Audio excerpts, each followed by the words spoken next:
Hello प्यारे बच्चों, आज हम लेके आए हैं आपके लिए application of the Gauss law chapter 1। और इसको समझने के लिए आपको मेरे पहले पुराने वीडियो देखने होंगे जिसमें हमने डिस्कस किया है गॉस लॉ क्या होता है, इलेक्ट्रिक फ्लक्स क्या होता है, कैसे उसको हम फाइंड आउट करते हैं। और अभी हम चलते हैं, हमसे कहा गया है कि हमें इलेक्ट्रिक फील्ड फाइंड करना है एक infinitely long strict uniformly charge wire के लिए, जिसके लिए चार्ज डेंसिटी कितनी गिवन है हमारे को, लैम्डा कूलम्ब पर मीटर। तो चार्ज डेंसिटी को हम समझ सकते हैं जैसे कि मास डेंसिटी होता है मास पर वॉल्यूम, ठीक उसी तरीके से चार्ज डेंसिटी भी होता है चार्ज पर लेंथ। तो स्टार्ट करते हैं। हमारे पास एक इनफाइनाइटली लॉन्ग स्ट्रेट वायर है जिसके ऊपर चार्ज डिस्ट्रीब्यूटेड है, जिसकी चार्ज डेंसिटी है लैम्डा। हमें निकालना है इलेक्ट्रिक फ्लक्स। तो हम क्या करेंगे, गॉसियन सरफेस कंसीडर करेंगे, क्योंकि हम आसानी से एक सिमेट्रिकल सरफेस कंसीडर कर सकते हैं, इसलिए हम यहाँ एक सिलिंड्रिकल सरफेस को कंसीडर कर लेंगे। सिमेट्री देखो, जहां पर भी हम गॉसियन लॉ का यूज करेंगे वहां सिमेट्री होनी चाहिए। इस the Gaussian surface positive charge है, इसलिए इसका फील्ड कैसा होगा, रेडियली आउटवर्ड होगा। दूसरा, अगर जो चार्ज इस गॉसियन सरफेस के अंदर कांस्टेंट है तो फील्ड भी कैसा होगा, यूनिफॉर्म होगा। और ये जो फील्ड होगा ये कैसा होगा, ये रेडियली आउटवर्ड फील्ड होगा। तो हमने ऑब्जर्व किया कि जो फील्ड है यहां पर, अगर ये सरफेस S1 है तो इस सरफेस S1 के लिए नॉर्मल की डायरेक्शन में ही इलेक्ट्रिक फील्ड होगा। अगर ये सरफेस S2 है तो इस सरफेस के नॉर्मल की डायरेक्शन के राइट एंगल पर फील्ड होगा।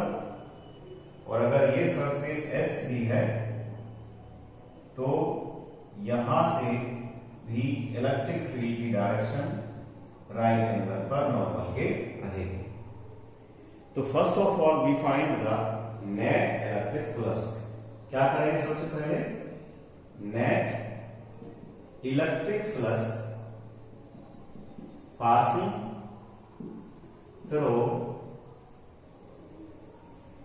This Gaussian surface. इस गॉसियन सरफेस से इलेक्ट्रिक फ्लक्स को फाइंड करेंगे। तो तरीका क्या है, net electric flux is equal to closed surface integral of E dot ds। माना हम स्मॉल स्मॉल सरफेसेस का कैलकुलेट करेंगे तो फिर होल का हम फाइंड आउट कर सकते हैं। ओके, तो हर एक सरफेस का अलग अलग सॉल्व करेंगे और उसका तरीका क्या हो जाएगा, माना सरफेस S1 के लिए करेंगे तो E dot ds1 plus surface S2 की बात करेंगे तो E dot ds2 plus surface S3 के लिए E डॉट ds3। सॉल्व करेंगे, सॉल्व करने पे मिलेगा हमको E ds1 कौन सा है, S1 सरफेस ये है, ये हमारा ds1 हो गया, दिस इज ds1। S2 के लिए ये ds2 हो गया और S3 के लिए हमारा ds3 हो गया। ओके, तो हमने देखा both are in the same direction, electric field और नॉर्मल सरफेस का। तो E ds1 के बीच में एंगल कितना हो गया, एंगल हो गया हमारा cos 0। यहां हमने पाया इलेक्ट्रिक फील्ड और ds2 का जो नॉर्मल होगा, इन दोनों के बीच में कितना एंगल है, इन दोनों के बीच में 90 डिग्री का एंगल है। तो साइन क्या मिलेगा हमको, cos 90 मिलेगा। ठीक उसी तरीके से E ds3 फाइंड करेंगे और ये भी क्या हो जाएगा 90, क्योंकि ds3 सरफेस का नॉर्मल इलेक्ट्रिक फील्ड के राइट है। आगे क्या मिलेगा, हमें मिलेगा E ds1 और cos 90 जीरो हो जाएंगे, तो ये दोनों ही जीरो होते हैं। साथ ही क्योंकि इलेक्ट्रिक फील्ड यूनिफॉर्म है, कांस्टेंट है, बाहर रहेगा, और ds1 की जो वैल्यू हमको मिलेगी वो हो जाएगा 2 पाई r l। तो इस तरीके से हमें एक इक्वेशन मिल जाती है और इक्वेशन नंबर 1 हम इसको नाम देंगे, जिसका नाम हो जाएगा electric flux is equal to E 2 pi r l, where l क्या है, l इज द लेंथ और height of this cylindrical Gaussian surface. r क्या है, R is the radius because it is the coaxial with the wire. Okay, equation number 1. Now we find second approach. First approach से हमने कर लिया, अभी इसी का हाफ पार्ट, उसमें हम क्या करेंगे, again we will find the electric flux. तो सेकंड अप्रोच में भी हम क्या करेंगे, इलेक्ट्रिक फ्लक्स निकालेंगे, बट फॉर दिस टाइम हम फॉर्मूला यूज करेंगे enclose charge upon epsilon. Enclose charge upon epsilon naught. तो एनक्लोज चार्ज निकालने का मेथड क्या होगा, यहां पर जो linear charge is equal to charge enclose in the Gaussian surface upon length of the this cylinder. कितनी लेंथ पर ये चार्ज डिस्ट्रीब्यूटेड है, एल लेंथ पर ये चार्ज डिस्ट्रीब्यूटेड है. तो एनक्लोज चार्ज कितना हो गया, एनक्लोज चार्ज हो जाएगा lambda into l. Value put करेंगे, क्या मिलेगा हमको, हमें मिल जाएगा यहां पर electric flux is equal to lambda l upon epsilon naught. Equation number 1, equation number 2. Now comparing these two equation, comparing equation 1 and 2, क्योंकि दोनों में क्या है हमारे पास इलेक्ट्रिक फ्लक्स है, एलएचएस दोनों का सेम है, तो आरएचएस इक्वल हो जाएगा. तो E 2 pi r l is equal to lambda l upon epsilon naught. इससे हमें क्या मिलेगा, देखो, तो electric field is equal to, जो कट जाएगा उसे काट देंगे, जो रह जाएगा उसे नोट करेंगे, is equal to lambda upon 2 pi r epsilon naught. This is our total electric field for this Gaussian surface. और हमने ऑब्जर्व किया है कि जो इलेक्ट्रिक फील्ड है वायर के लिए, ये वायर की लेंथ पे डिपेंड ही नहीं करेगा. Electric field is inversely proportional to r है. और अगर इसको हम ग्राफिकली देखेंगे तो हम पाएंगे, अगर यहाँ इलेक्ट्रिक फील्ड है और अगर ये आर है, तो this is the electric field variation for the distance from the wire. जितना हम वायर से दूर चलते चले जाएंगे, इलेक्ट्रिक फील्ड उतना ही वीक होता चला जाएगा. तो ये ग्राफ आप बना लेंगे, variation of electric field with the distance r. If the wire placed in a medium of dielectric constant K, then electric field क्या हो जाएगा, इलेक्ट्रिक फील्ड हो जाएगा E is equal to lambda upon 2 pi r k epsilon naught. या इसको इस तरीके से भी लिखा जा सकता है, lambda upon 2 pi r epsilon. This is the relative epsilon, इसको बोलते हैं रिलेटिव परमिटिविटी. क्या बोलेंगे, रिलेटिव परमिटिविटी दिस. और इस तरीके से भी लिखा जा सकता है, E is equal to lambda upon 2 pi r epsilon. तो यहाँ एप्सिलॉन क्या है, यहाँ एप्सिलॉन हो गया किसी मीडियम की परमिटिविटी. ये हम जानते हैं, फॉर्मूला क्या होता है, फॉर्मूला होता है K is equal to permittivity in a medium divided by permittivity of free space. तो इस तरीके से K को हम यहाँ रिलेटिव परमिटिविटी भी बोल सकते हैं, ये आपको आना चाहिए. Now we are studying about the field due to a uniformly charged infinite plane sheet. We have an infinite plane sheet. Suppose it having the surface charge density. Surface charge density. And the surface charge density is equal to charge distributed over the surface divided by the area. So suppose that let the positive charge distributed over the surface of this infinite plane sheet. To find the electric field with the help of Gauss theorem, we can identify the symmetrical surface. So for the symmetrical surface, we can consider the symmetrical surface as a cuboid. Suppose a cuboid, if we consider here, which is passing through it, it is just an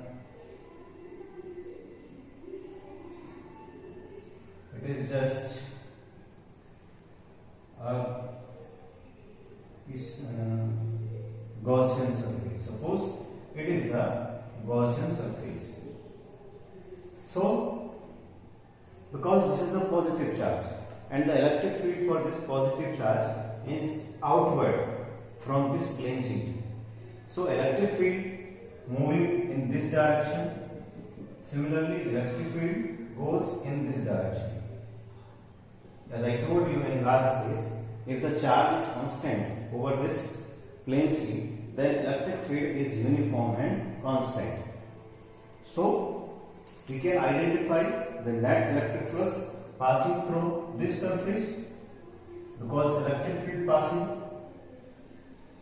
outward from this plane sheet, because it is positive charge, and the normal of this surface is also in the direction of electric field, and the normal of this surface is also in the direction of electric fields. Let us suppose that charge surface S1, surface S2, and if you consider this surface, so no electric field passing through this surface, or we can assume that the direction of electric field just parallel with the surface of the Gaussian surface. जो electric field की direction है वो इस Gaussian surface के ही parallel है। ऐसे case में अगर यहाँ इलेक्ट्रिक फील्ड इस डायरेक्शन में है तो इस सरफेस का नॉर्मल किधर होगा, इसके राइट एंगल। ठीक वही केस हमें यहाँ देखने को मिलता है। अगर ये इलेक्ट्रिक फील्ड की डायरेक्शन है तो यहाँ किसी भी स्मॉल एलिमेंट से पास होने वाला इलेक्ट्रिक फील्ड इसके नॉर्मल के राइट एंगल पे, वही यहाँ पर भी होगा। तो हम क्या कहेंगे, only these two surfaces through which the net electric field is passing. So we can find the electric flux from the Gaussian surface,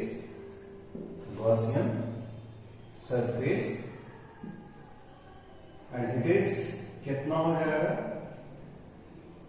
it is closed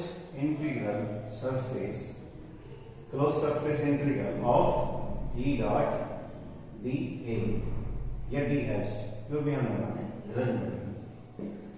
तो बिकॉज दीज टू सरफेसेस हैं S1 और S2, जहां से निकलने वाला field ही हमको result में मिलेगा, अदरवाइज बहुत सारे फील्ड क्या हो जाएंगे, जीरो हो जाएंगे, और किसी सरफेस से पास होने वाला जो फील्ड होगा वो जीरो हो जाएगा। जैसे मैं आपसे ये कहूँ कि मेरे पास में ये एक कोई इनफाइनाइट प्लेन शीट है जिसके अबाउट ये क्या है, एक गॉसियन सरफेस है। तो इनफाइनाइट प्लेन शीट क्या है, सपोज दैट इसके क्रॉस सेक्शन एरिया में, ठीक है, तो उस पर जो इलेक्ट्रिक फील्ड होगा वो इस सरफेस से और इस सरफेस से ही पास होगा। अदर सरफेस के जो नॉर्मल होंगे उस इलेक्ट्रिक फील्ड की डायरेक्शन के क्या होंगे, जस्ट राइट एंगल पे होंगे, जिसकी वजह से केवल यही दो सरफेसेस होंगे जो हमें कंसीडर करने होंगे इलेक्ट्रिक फ्लक्स निकालने के लिए। तो electric flux is equal to बन जाएगा हमको यहाँ पर एक इस सरफेस के लिए S1 सरफेस के लिए इलेक्ट्रिक फील्ड और इसका एरिया हमने माना A, ठीक उसी तरीके से राइट साइड में भी इलेक्ट्रिक फील्ड और इसका सरफेस एरिया माना हमने A। तो how much electric flux passing through it, it is 2EA, electric flux is equal to equation number 1। Now we are finding the enclosed charge inside this Gaussian surface. So let us suppose that the electric flux is equal to the enclosed charge inside the Gaussian surface and divided by the epsilon. We know that from the Gauss law. Okay. So how much enclosed charge? So we are consider that this particular area in which we are considering the charge Q is equal to sigma into A. तो क्योंकि surface charge density है और surface charge density क्या रहेगी, पूरे surface पे कहीं पर भी हम देखेंगे वो कांस्टेंट रहेगी। तो यहाँ Q इज इक्वल टू मिल जाएगा आपको surface charge density area upon epsilon naught. तो इस तरीके से आपको इक्वेशन नंबर 2 मिलेगा और इक्वेशन 1 और 2 का LHS इक्वल होने पर हमें क्या मिलेगा, sigma A upon epsilon naught is equal to 2 E A. A से ए कट जाएगा और यहां मिल जाएगा हमको E is equal to sigma upon 2 epsilon naught. तो इस तरीके से we finding here the net electric field for infinite plane sheet. I hope you are understood very well.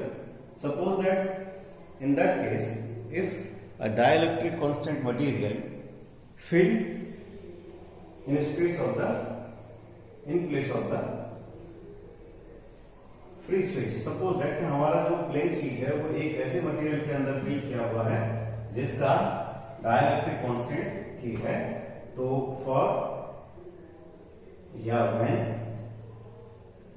plane sheet inside a medium of dielectric constant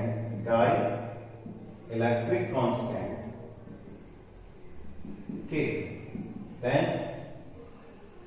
electric field कितना हो जाएगा, sigma upon 2K epsilon naught.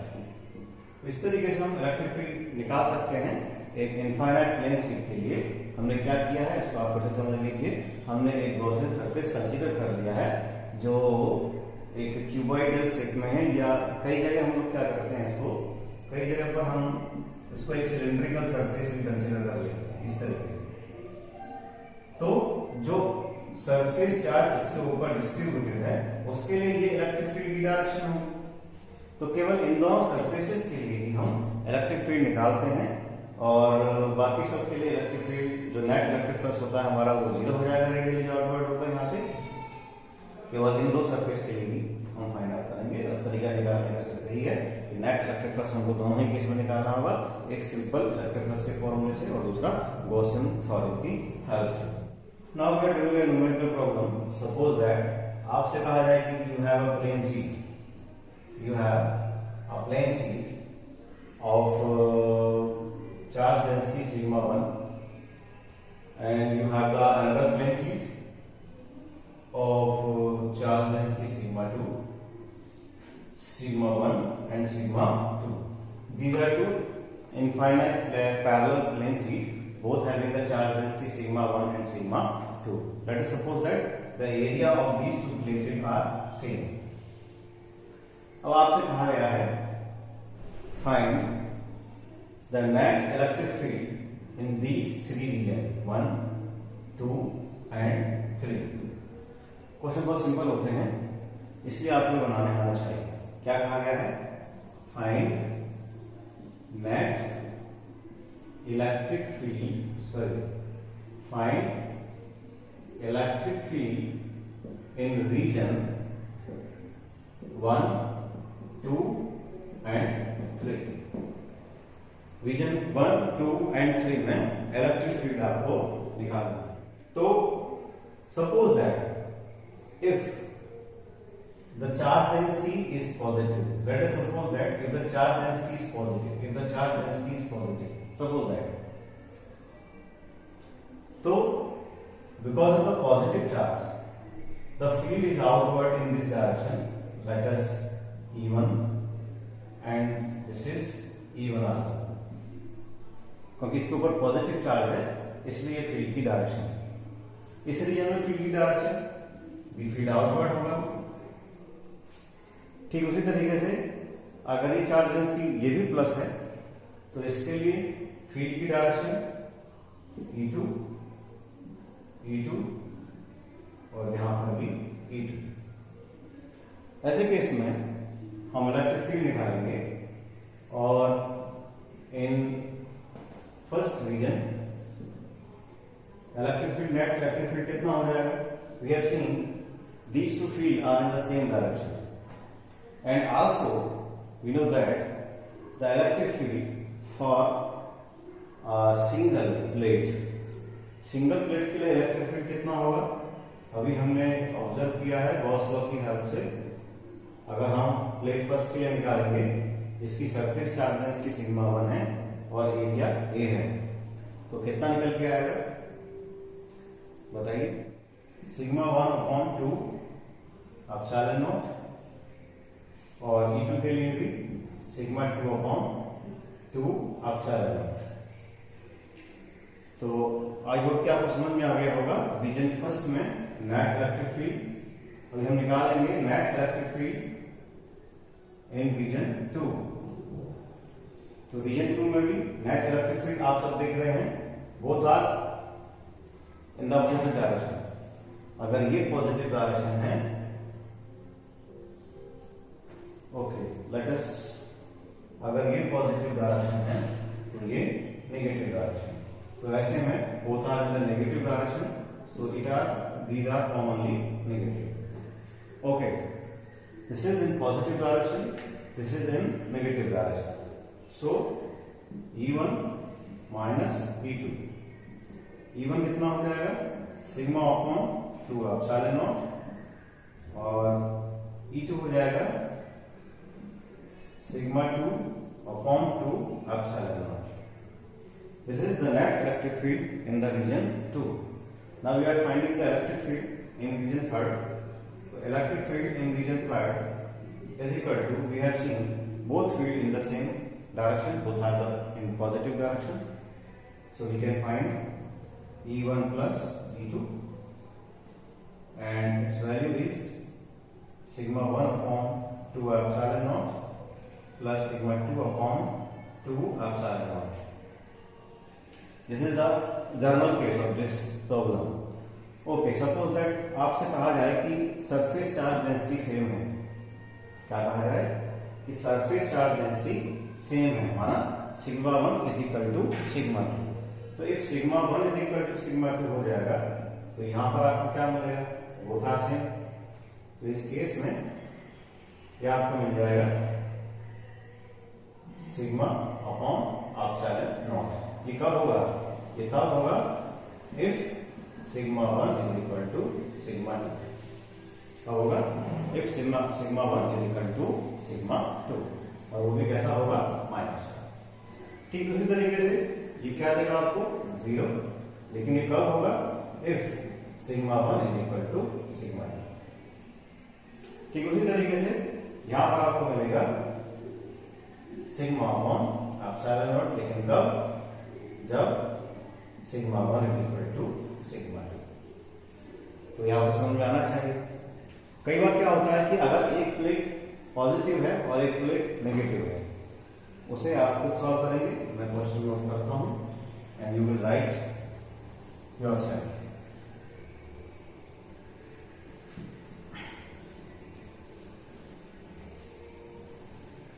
तो question कुछ इस तरीके से है कि आपसे कहा गया है कि you have 2 plane sheet, you have 2 plane sheets of surface charge density plus sigma, and the other plane sheet surface charge density minus sigma.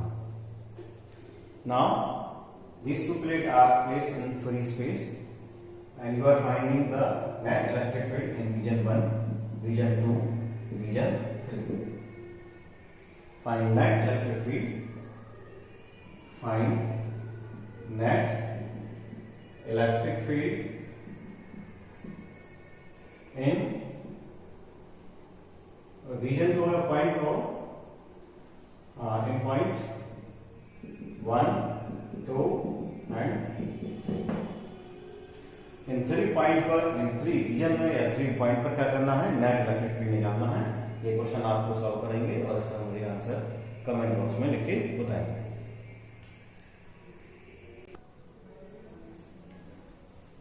Okay, तो यहाँ पर हम फाइंड आउट करना चाहते हैं electric field for uniformly charge thin spherical shell.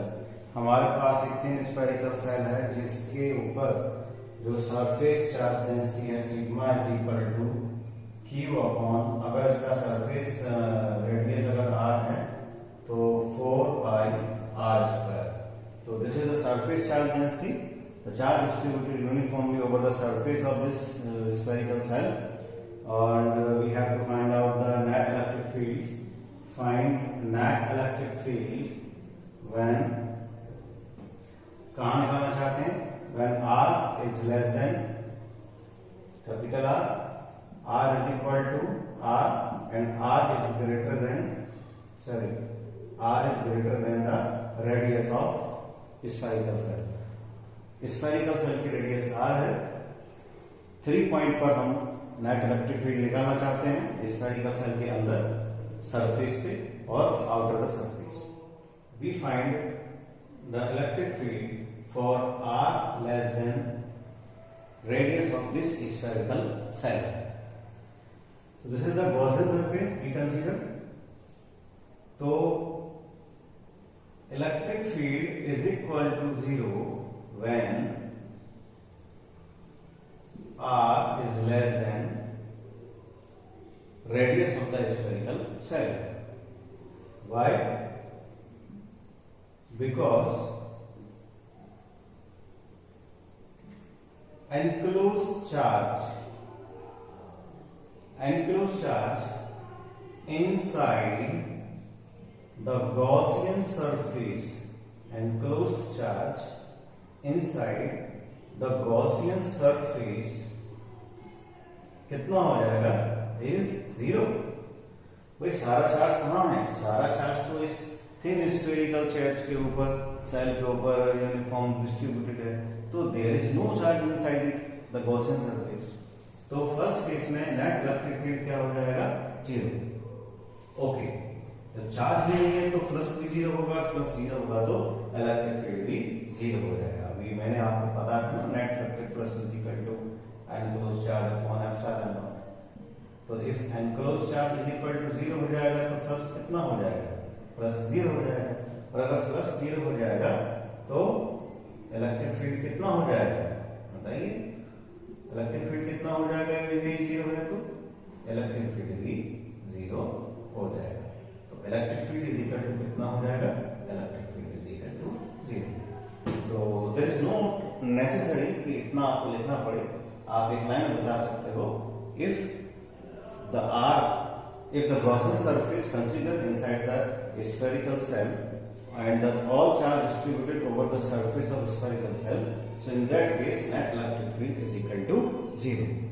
Okay, now we are finding the electric field when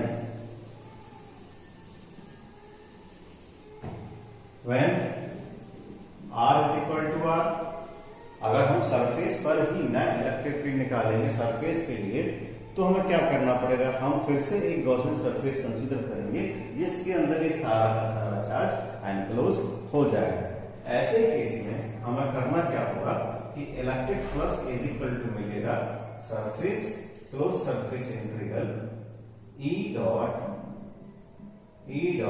ds. और क्योंकि charge तो कांस्टेंट है इसलिए इलेक्ट्रिक फील्ड यूनिफॉर्म रहेगा, कांस्टेंट रहेगा. और E डॉट ds कितना मिलेगा हमको? ds कितना मिल जाएगा? Do you know? ds कितना मिल जाएगा? ds मिल जाएगा हमको यहाँ पर सरफेस एरिया क्या होगा स्फीयर का? It is 4 pi r square. Actually small और कैपिटल बोथ आर इक्वल. तो क्या मिलेगा? Net electric flux is equal to E into 4 pi r square, and the Gauss theorem की हेल्प से electric flux is equal to enclosed charge upon epsilon naught, and this gives us the enclosed charge कितना हो जाएगा हमारे पास? If we know that the enclosed charge is total charge is enclosed charge. So let us suppose that the total charge is Q here. तो Q upon epsilon naught, and these two equations को हम क्या करेंगे?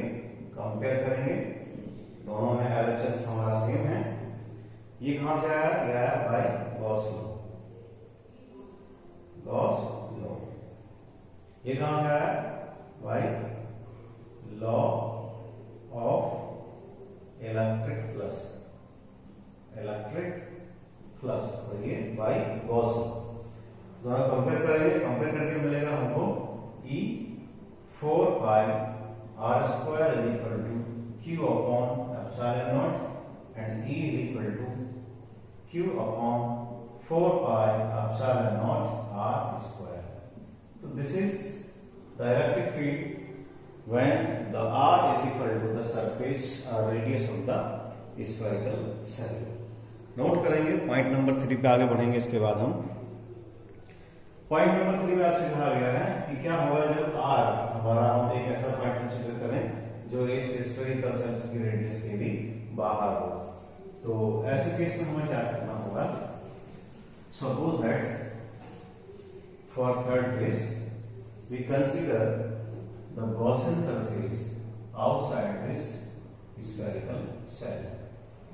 इस spherical shell के बाहर हम एक गॉसियन सरफेस को कंसीडर कर लेंगे और सपोज दैट इसकी रेडियस इस बार r है। और थर्ड केस में क्या माना है हमने माना है r is greater than the radius of the spherical shell. Okay, इसके लिए हमारे पास वही same concept, electric flux is equal to कितना हो जाएगा? Closed surface integral of E dot ds। E constant है, ds मतलब सरफेस एरिया। तो अभी प्रॉब्लम यहां पर यह है कि सरफेस एरिया कौन सा है। तो इलेक्ट्रिक फ्लक्स कहां से पास हो रहा है? इलेक्ट्रिक फ्लक्स से पास हो रहा है गॉसियन सरफेस से। तो इलेक्ट्रिक फील्ड और गॉसियन सरफेस कितना हो जाएगा एरिया? 4 pi r square. आप कहेंगे सर कॉस कहां गया? कॉस की जरूरत नहीं है, both are in the same direction. This is the direction of the electric field away and the normal of this surface also in the same direction. तो electric field और surface का normal एक ही direction में है, इसलिए cos theta क्या देगा? 1 देगा। cos थीटा क्या हो जाएगा? cos theta is equal to cos 0 होकर के 1। तो इस तरीके से इलेक्ट्रिक फ्लक्स हमारे पास में निकल के आ गया है यहाँ पर E into 4 pi r square and by using the Gauss law, by using Gauss law. तो गॉस लॉ की हेल्प से हमें क्या निकालना है? अब यहाँ पर इलेक्ट्रिक फ्लक्स निकालेंगे और गॉसियन सरफेस के अंदर कितना चार्ज एनक्लोज है एंड द एप्सिलॉन नॉट से डिवाइड करेंगे। अब प्रॉब्लम यहाँ पर ये है कि ये जो एनक्लोज चार्ज है हमने क्या माना है? इसको क्यू माना है। तो कितना हो जाएगा? Electric flux is equal to Q upon epsilon naught. और इस गॉसियन सरफेस के अंदर कितना चार्ज है? जो चार्ज इसके ऊपर है वही चार्ज है। तो चार्ज कितना है? वो Q है।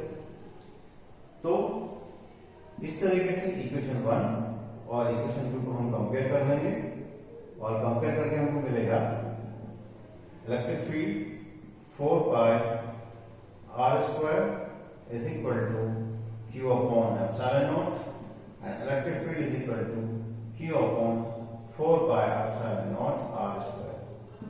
एक तो हम इसको इस तरीके से लिख सकते हैं।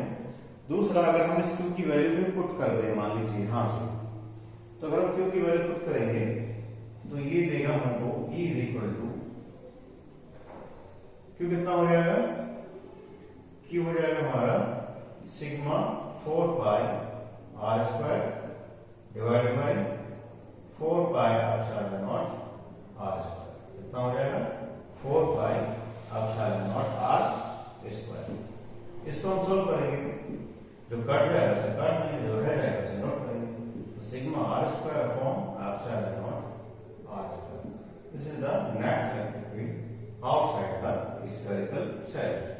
These two are correct। Depend करता है किस तरीके से क्वेश्चन में आपसे चीजें पूछी गई हैं, उसके अकॉर्डिंग उसको आपको यूज करना। If you like the video, share in other educational group, subscribe the channel and comment in the comment box।